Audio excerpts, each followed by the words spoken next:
Representative Lynette Peterson will introduce the bill. Welcome. Good afternoon, Madam Chair and committee. Thank you for your time this afternoon. Again, my name is Lynette Peterson. I represent Hillsborough 21, which is the town of Merrimack. This is the same bill that passed the House last year, House Bill 1634. It passed the House and then didn't make it out of the Senate. Due to the several pink cards that have been turned in, I'm just going to introduce the bill and pass it right on to Harold Shiflett, and he's going to take it from here. Thank you. You're welcome. And those of you who are speaking, we are requesting that you keep your testimony to 3 to 5 minutes maximum. We have a number of people who want to speak, and we would like to get out in a reasonable hour this afternoon. So that being said, welcome, Mr. Shirley. Okay, well, thank you. Question, Madam Chair? Yes. Could he have the remainder of my time plus his time? He can speak until he is finished, and then from then on we need to keep. Thank you, ma'am. Okay, thank you very much for giving me the opportunity to speak here. My name is Harold Shirtliff. I live in Boston, although my roots are in New Hampshire, and hopefully I'll return here in the near future. I do have a couple of items that I'd like to make available to the members of the committee. This is a legal article written by an attorney in Virginia, Sandy Sanders. It actually has just been recently printed, and it goes on to the legal ramifications of ICLEI. And also an article written by a friend of mine, a colleague, who was at the original Agenda 21 meeting back in Rio de Janeiro in 1992, and one of the foremost experts on the subject, so I'll make those available too as well. ICLEI stands for the International Council for Local Environmental Initiative, Local Governments for Sustainability. It was formed in the United Nations in 1990 for the sole purpose of implementing Agenda 21 at the local communities, state, town, county level. There are about 1,200 members around the world. Almost half belong in the United States, and there's a reason for that, because at the conference in '92, the term sustainability was made known to the world.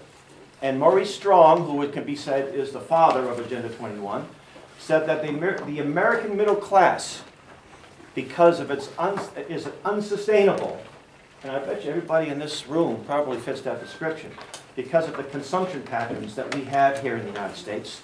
We use internal combustion engines, and we have air conditioning and heat, and so forth. And when he said that, he was widely applauded. So most of these projects that developed here in the United States, ICLEI, right on their website, is the world's leading association of cities and local governments dedicated to sustainable development.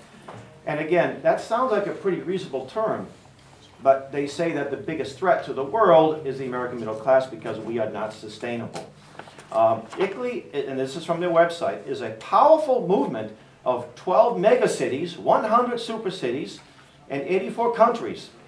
And of course, almost half are in the United States. ICLEI promotes local action for global sustainability and supports citizens to become, cities to become sustainable, be efficient, biodiverse, and the term biodiverse is a loaded term in itself. Low carbon, and to build a smart infrastructure. Now, what is a smart infrastructure? Well, when a town or a city becomes a member of ICLEI, they do there's a number of guidelines which they usually adhere to, including creating smart zones. And a smart zone basically is they will say, here's a part of the town that we will have development, and the rest of the town is pretty much off limits. So all the development will be on that little small area. You can imagine what it does to the real estate prices. Portland, Oregon is a classic example of how smart growth is causing lots and lots of difficulty. Right now there are 4 towns in New Hampshire that belong to ICLEI: Nashua, Keene, Wolfboro, and Portsmouth. And of course, just being a member is just one thing. There are a lot of other towns that are involved in some aspect of this through Plan New Hampshire and Granite State Future, but I won't get into that. They say on their website that they have a mandate. Well, this is an unelected group. It is a government-to-government entity. It is not an NGO. An NGO stands for non-government organization. So these are private organizations.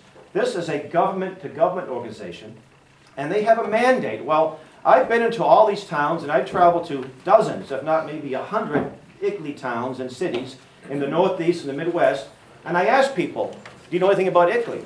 I've asked mayors, I've asked city councilors, and they look at me like they have no idea what I'm talking about, you see. So they have a mandate, yet nobody seems to know what ICLEI is. I was in Nashua, it was 2 years ago, almost 2 years ago, and the aldermen never heard of it. We had a little outreach, some of us had a little outreach event, and we got a little bit of media coverage, and all of a sudden we find out a lot about ICLEI. Finally, somebody at the city government tells us a little bit about ICLEI and how long they've been involved.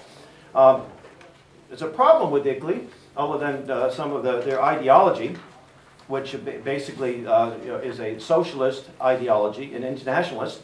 They have very little regard for our Constitution, this New Hampshire Constitution and the U.S. Constitution.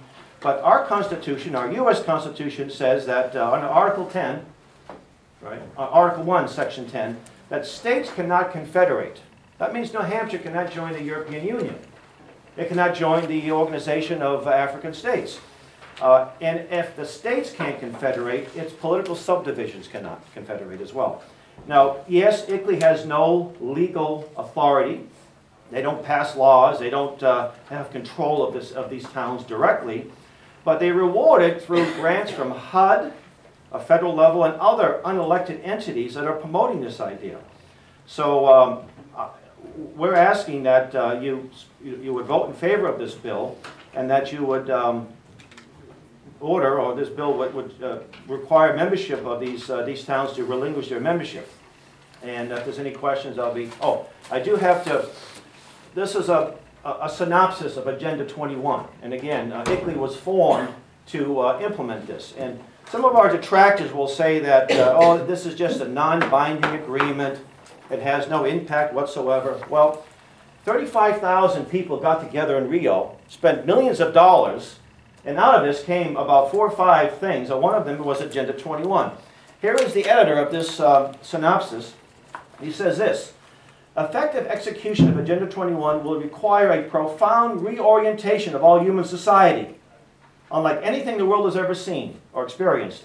A major shift in the priorities of both governments and individuals, and an unprecedented redeployment of all human and financial resources. This shift will demand that a concern for the environmental consequences of every human action be integrated into individual and collective decision-making at every level. We don't have the time to get into global warming and the thousands of scientists who say there is no man-made global warming, and all the other bad science that's being promoted today. But these folks mean business. This isn't just some kind of harmless document that means nothing, a lot of feel-goodism. This is a serious, and every level of our federal government is promoting it to some extent.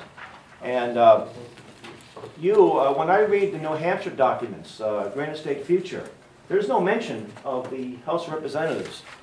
It's all through regional planning commissions. So you're being sort of, this will put you out of the loop. And to me, it's unconstitutional at the state and federal level. So with that, I want to thank you. If there's any questions, I'll be happy to try to answer them. Okay, Mr. Sherwood, do you have any questions for Mr. Sherwood? Representative Bickford? Thank you, Madam Chair. The term permaculture, is that? Permaculture? Have you heard that? No, but I'll make sure I make a note of it and find out what it means. Okay. Yeah. My planning board has heard it. Oh, okay. Sounds similar. Okay. So I just wanted to... Okay, thank you. Thank you. Anyone else? All right, thank you, ma'am. Representative Murataki?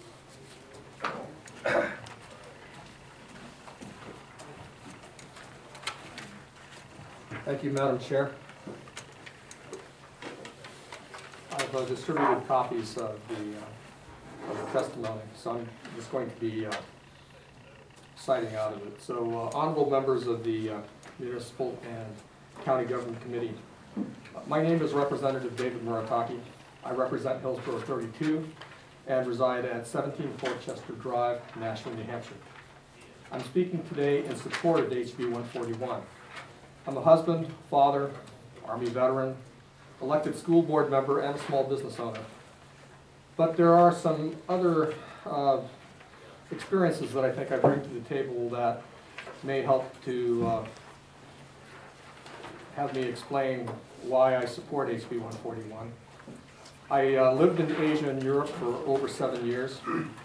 I received a minor in international relations from MIT. I served as an intelligence officer, cross-trained with NATO. I was a U.S. diplomat to the United Nations for 2 years, in 1996 and 1997. I represented the United States of America with a UN organization called the International Telecommunications Union, or ITU. During that time, I also worked not just with ITU, but with ITUD, development sector. So some of my relationships were with developing nations. As you can probably figure by now, I am not really a conspiracy theorist, and I'm certainly not a xenophobe, which basically means I don't fear foreign nations.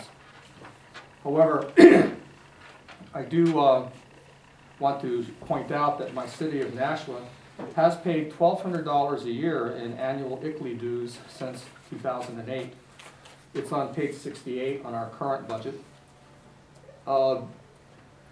We basically have paid these dues and get some value back from it. And I think that both the City of Nashua and the Nashua Regional Planning Commission will explain that these are simply membership dues and that we get value for these dues, which include access to tools, access to scientific research data, and the whatnot.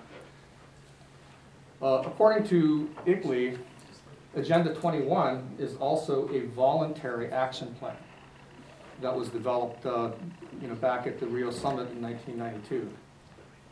So why am I having a problem with all of this? After all, I am a pro-conservation individual. I believe in local government, limited government.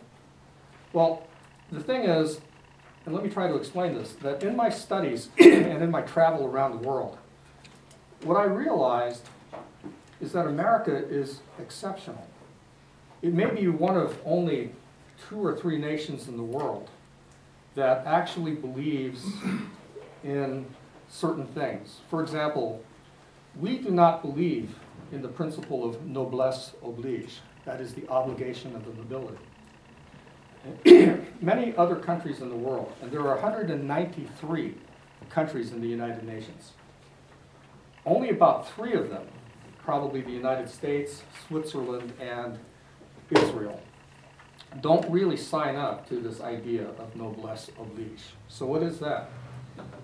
The obligation of the nobility is actually an obligation of the nobles, or the elite, or in many instances the government, to protect the little guy. The noble has an obligation to basically protect the commoner.